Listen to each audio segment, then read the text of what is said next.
crafted tokens. They're made a specific way to invoke a certain vibration that you can actually go on a spiritual journey with. I didn't try all the other ones. I'm like, oh, well, if you want to read one of the other stories, and I have that as my last step before when I go to sleep, I might go on a spiritual journey about that. My mom was like, okay, but you know about the fort. Can you tell me anything about it? Because nobody can complete it. It's not completed. It's a sheet of paper. And I was like, yes, it's one single sheet of paper. The woman herself was writing it, and it wasn't finished. Yeah, the husband took her away. She got married? Yes, with the most unlikely person. You know, the best friend that turned out to be the perfect lover. Who wanted to see her happy. And she's like, you do? How about you? Won't you be happy with it? Oh, I don't deserve you. No, you deserve so much better. And she grabbed a hold of him and didn't want to let go. He was perfect and didn't want anybody else. So he did the friend thing and helped her escape. But they just ran away together. My mother was so happy to hear this, and I'm like, now don't share this story.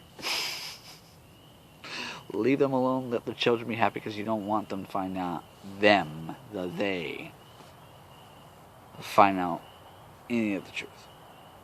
They knew how bad it would be if their story would have been found out. So that's why the parchment was left incomplete. So if any of you have been on a spiritual journey and you want to know the story, it is a happy ending. And the best happy ending of all is to not know about it. If you ask me, it's like perfect by being incomplete, imperfect. They got to have their happy ending.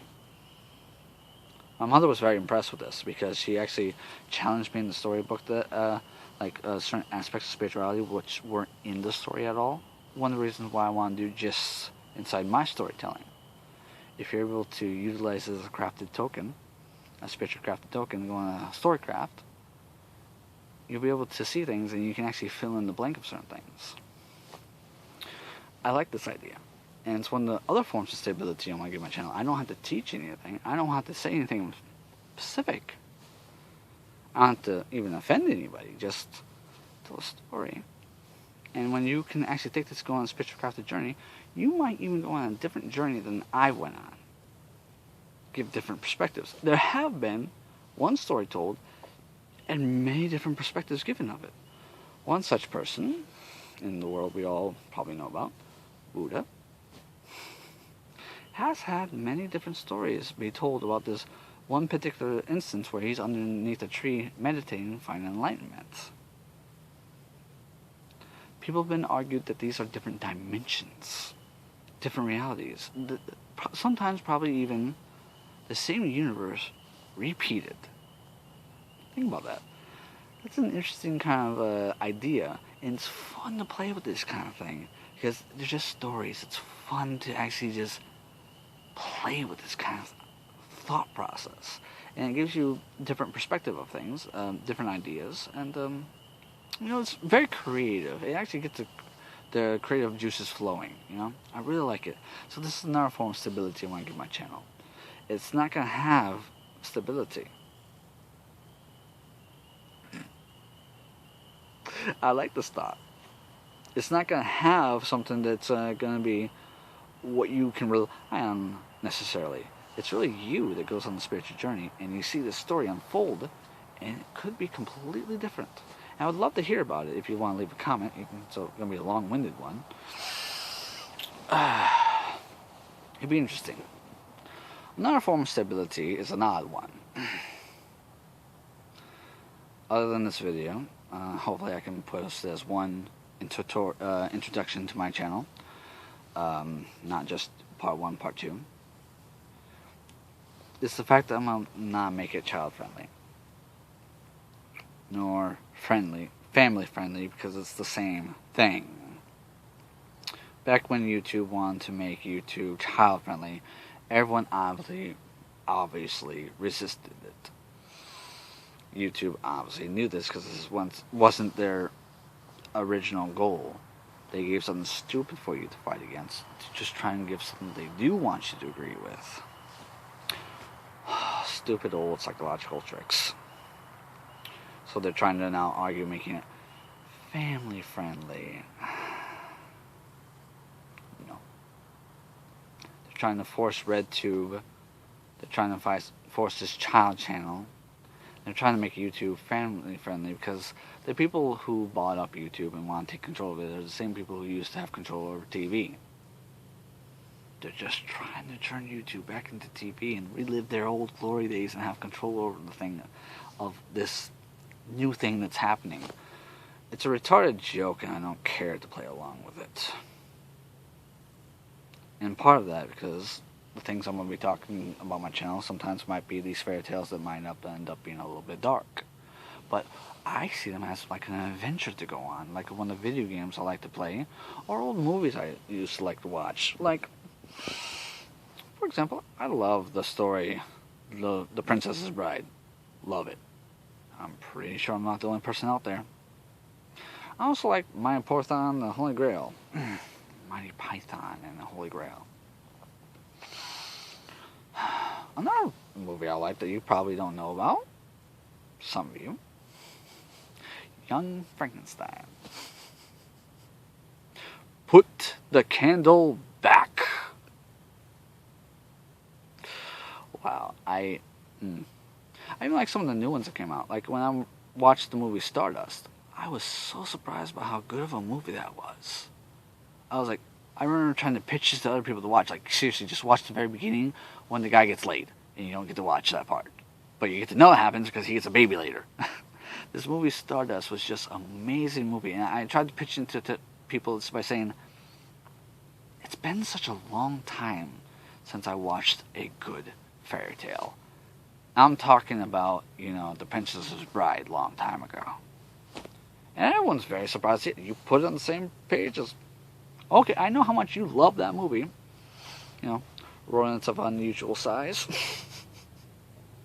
As you wish. Oh my god, I love that movie.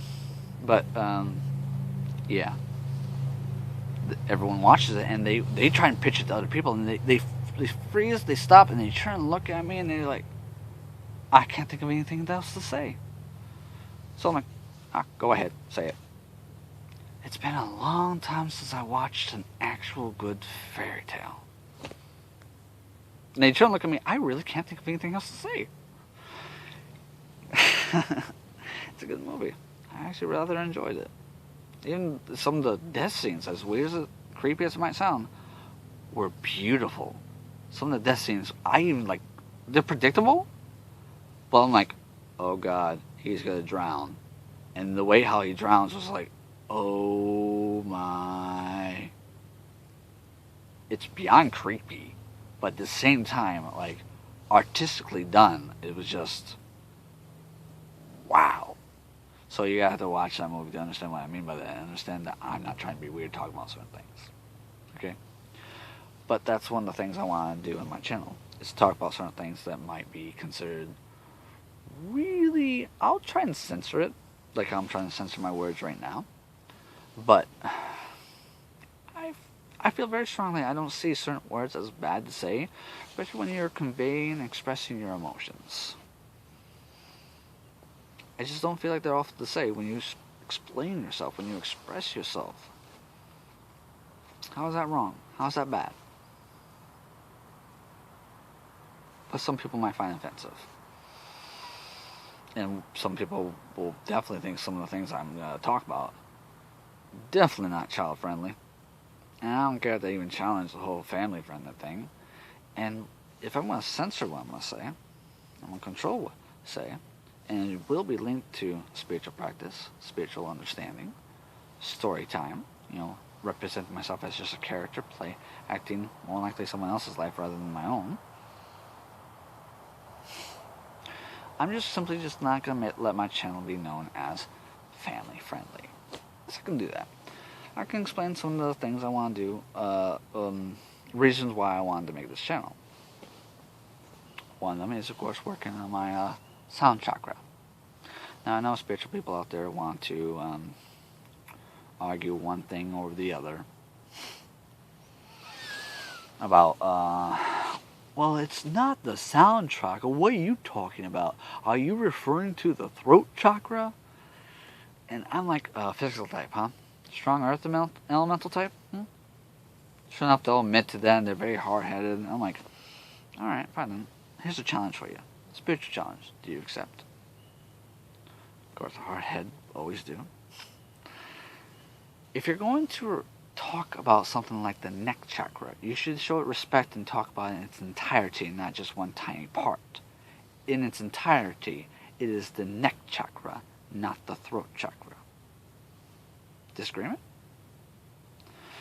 With certain people, if they're talking absolutes, you gotta give them somewhat of a challenge, a certain understanding, a perspective to make them and speak in absolutes and just make them go, oh, have that epiphany, that realization, that awesome feeling of, oh, yeah, you're actually right, yeah.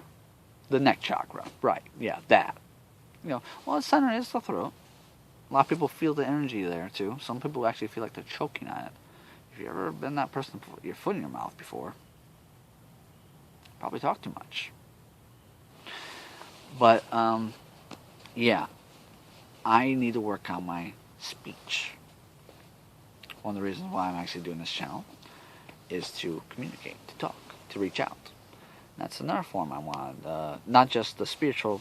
One of the things I'm here on Earth for is to help push spirituality along. Is also to help communicate and reach out to my spiritual family, my spiritual brothers and sisters, my spiritual friends. This can be represented as my family being my tribe. Now, in a tribe can be multiple clans. In that tribe, like village, make up the tribe as a whole.